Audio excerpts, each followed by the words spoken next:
Continuing coverage of breaking news, we first brought you at 4 o'clock. The Michigan Supreme Court ruling that an old GRPD fingerprinting policy is unconstitutional. Specifically, that fingerprinting people without probable cause violates the Fourth Amendment. Fox 17's Michael Martin joins us live in studio tonight with an explanation. Michael.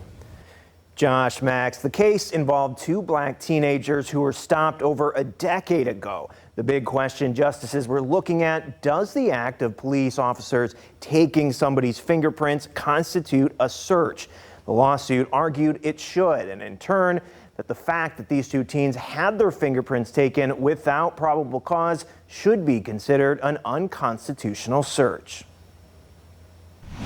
The policy of photographing and fingerprinting people just on the side of the road who haven't been charged with a crime, that needs to go in the dustbin of history. Friday afternoon, the Michigan Supreme Court issued an opinion in a lawsuit filed several years ago by the ACLU on behalf of two black teenagers. They were stopped, photographed, and fingerprinted in separate incidents in 2011 and 2012 in Grand Rapids without ever being charged with a crime. The Grand Rapids Police Department for decades had a policy that basically turned what was already a problematic practice, stop and frisk, into an even more problematic practice, stop and fingerprint. The ACLU's lawsuit argued that the act of fingerprinting someone should be considered a search, and the Fourth Amendment protects us from searches without probable cause, and the court agreed. It was a threat to personal privacy. It was an example of racial profiling, of police overreach.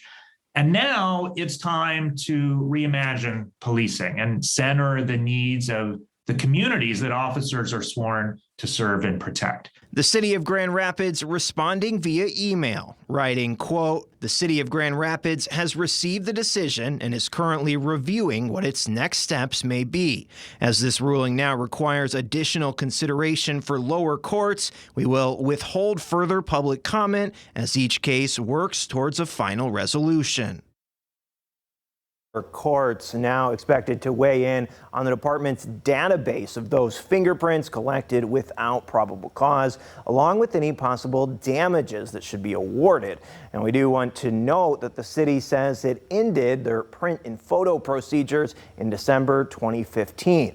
Fox 17 checked the department's handbook. The current policy says an officer can take a fingerprint without consent when it is believed the individual has committed a crime.